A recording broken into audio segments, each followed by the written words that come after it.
All right, man, we back. Goodfellas Sports TV with the building. Appreciate everybody for checking in. Make sure you hit that subscribe button, bell icon button, share the video. And Giannis says that he will stay in Milwaukee. He said that if winning the championship was easy, everybody will have one. And he basically says he's staying in Milwaukee. I don't know if that's going to be in the long term or just for the short term. But remember, he's not a free agent, not next season, but the season after next. So let's talk about it. Hit that subscribe button, bell icon button, share the video. Don't forget to check out our NBA Talk playlist. And should he stay? I think it's good for the NBA if he stay in Milwaukee, but I mean good for the fans. But I think what Nike may want, the NBA may want, is him to move to a bigger market. Happened to Shaq, happened to Kareem. I mean, Michael just so happened to be in the dead NBA market in Chicago, but Chicago is a big city. It's like the third biggest city in the United States right now. Until this census, I'm hearing Houston supposed to overtake it. So that was fine. You know, Mike was in Chicago. That was perfect. Eastern Conference team, big city, basketball city, just was, waiting till somebody come and just lift them out of absurdity. And that's what happened. But, I think for the NBA, it would serve best if he did go to Miami or if he did go to Golden State so they can have more star power. But, partially, I want to see him stay there. More than partially, I want to see him stay in Milwaukee and try to win there. Obviously, I'm a Piston fan. So we both in the Central Division, so it would open up the division if Giannis did leave. But I mean, stay. You know what I'm saying? But the problem with staying is, what can they do to the roster to improve it? They chose Bledsoe over Brogdon. That was a mistake, and that's probably going to be a detrimental mistake. They gave Middleton a super max contract, whatever, a max contract. DiVincenzo, he ain't really turned into nothing. They drafted DJ Wilson. He ain't really turned into nothing yet. I don't see where they can upgrade the roster at. They can trade Middleton or Bledsoe, but what can you get for them? If you kept Brogdon over Bledsoe, I think this team will be in a better position. I think they might even won last series, but the biggest problem is with him and Budenholzer. Like I said in my last video, that's the problem. Budenholzer don't know how to coach offense. He don't know how to do a motion offense. He letting Giannis bring the ball up the court and just drive and go 1-on-5. You can get away with that in the regular season, but in the postseason, excuse me, when I don't have to, I can watch film and see what you do and what you can't do. Everybody can hone in on it. In the postseason, the game slows down and becomes a half-court basketball game. That's why Mike D'Antoni teams never won a championship. He don't know how to execute plays in the half court, and so does Budenholzer. Budenholzer don't know how to execute plays in the half court. They still trying to do Giannis go 105 and kick. So for them to probably go to the next level with that team, it should be about a motion offense. They should be trying to install an offense where we can feature Giannis in the post. We can feature Giannis slashing to the bucket and having Bledsoe create, Middleton create off of him. We should have him going backdoor, getting easy buckets and alley-oops.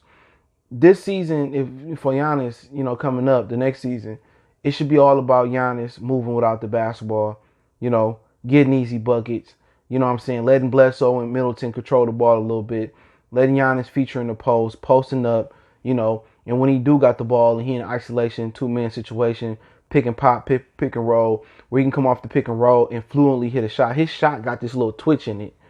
He trying to master the three-point shot, but he ain't mastering the mid-range. He should get a little push floater. So when he coming off them curls, he can go to the free throw line and just float it in. He ain't got to go and dunk it every time. And that's why he's struggling in playoff basketball. That's why. You know what I'm saying? So he got to get a mid-range jumper. He got to get a post game and a floater. And Budenholzer can help him out by installing an offense where he can move without the ball.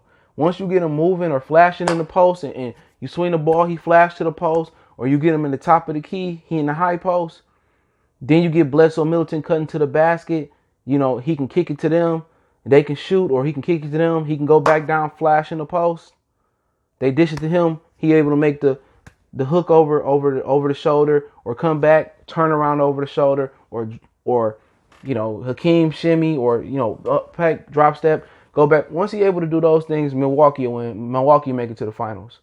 But if he keep practicing three-pointers, he don't master the post, he don't master the mid-range, he don't master, the floater, and they don't put a motion offense in, Milwaukee going to consistently get put out the playoffs. That's it. That's the God honest truth.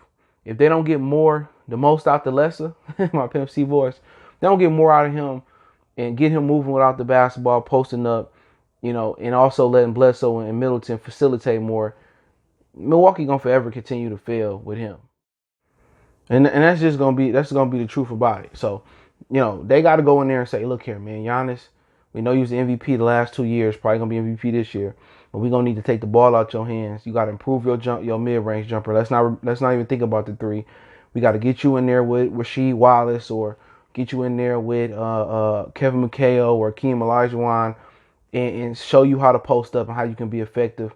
Show you how you can be in the mid post. So you go down to Georgetown and work out with Patrick Ewing. That'll be perfect. You know what I'm saying? Learn how to post up. Learn to get the mid-range jumper. Learn to get the floater so you won't get too many charges, because he don't have no finesse. It's charge to the rim and finish at the rim. What if he can stop and pop mid-range? Money. Stop and get to the free throw line. Floater. He'd be deadly. You know what I'm saying? Kind of like, how they did Rip and Reggie. You know what I'm saying? But the difference is Rip came off more curls at the elbow. Rip would come down.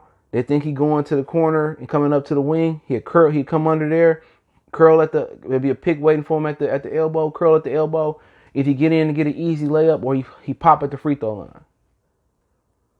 You know what I'm saying? You can get Eric Bledsoe on one side, controlling the offense, swinging the ball, come back to Bledsoe or something like that. And now you get Giannis cutting to the rim. They just don't have no offense, man. No offense is just him going on 1-on-5, him kicking it to Middleton. And that's the issue. And if they don't change with him moving without the ball and show him play without the ball, show him how to flash in the post, show him how to play in the high post, show him how to get a mid-range jumper and a floater, and they don't call plays for him without the ball, Milwaukee will never win. So he probably better leaving. He go to Golden State Warriors, he will learn to play off the ball. Draymond play off the ball. Steph can play off the ball. Curry can play off the ball. KD, he can play off the ball. That's the beauty of playing in Golden State. You're going to get easy buckets because Steve Kerr combined the triangle, kind of with Greg Popovich's system. So you always running sets and running plays. And Giannis maybe not had an MVP type numbers, but Giannis getting to the bucket, Giannis slashing to the bucket, Giannis, finishing at the bucket. He's going to be able to play off the ball. You know what I'm saying? But before I move on, the critical things he got to do is he got to develop a post game. That's going to help Middleton and Bledsoe get easy shots playing through the post. He got to get a mid-range jumper. He got to get a floater. That is all these things going to stop him from getting so many charges and being so ball dominant. He got to learn to play without the ball. He got to be able to come off, catch and shoot from mid-range, slash to the bucket, and Bledsoe and Middleton can make the game easier for him. You know what I'm saying? But, is he overrated is a question going around, and yes. Yes, he's overrated. It's showing in the playoffs. When I can hone in on you, put a game plan, and take away what you do best, and that's just going to the bucket, yeah, he overrated. There's no two ifs things about it. He's overrated. His game is so incomplete. Just in today's NBA, it's all about gunning and getting up and down the floor. If he played 20, 30 years ago, Giannis would be a regular player.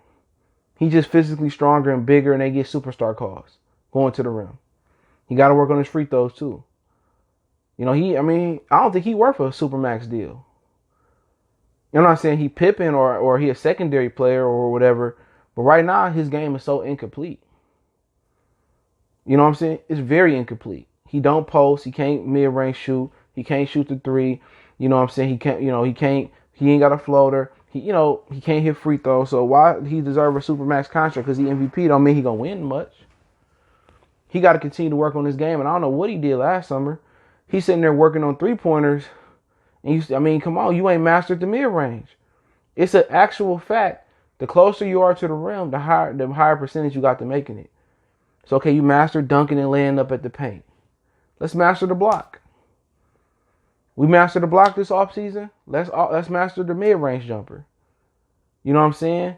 We mastered all that. Okay, let's master you coming off screens, catching and shooting from mid-range.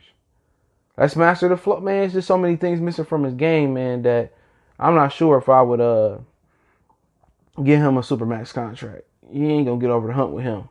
Not right now. If this is his ceiling right now, at 25 or 26 years old, then I wouldn't give him a Supermax deal in Miami. Just honestly, I wouldn't do it, man. He's just not worth it. Any team. He gotta complete this. He gotta complete. If you pay him on the potential that he eventually get to a Supermax player. So that's just my opinion on it, man. Let me know what you guys think. Check out our NBA Talk playlist. But he said that he's staying. You know what I'm saying? For right now. So his opinion can change after next season and say, okay, I want out of here, sign a trade, or I'm going to free agency, whatever it may be. But don't forget, we on Facebook, Instagram, Twitter. We also have a Facebook group. You can reach out if you got business question, inquiry, sponsorship, video requests. Twitter's the fastest way than IG and Facebook. Want to make a donation? Cash App is CJGood313. PayPal link in the description. Don't forget to check out our NBA Talk playlist for more videos like this. One time for one time. It's your boy CJ Goodfella. And don't forget to check out my other channel, Motor City Sports Talk, right here on YouTube. We gone.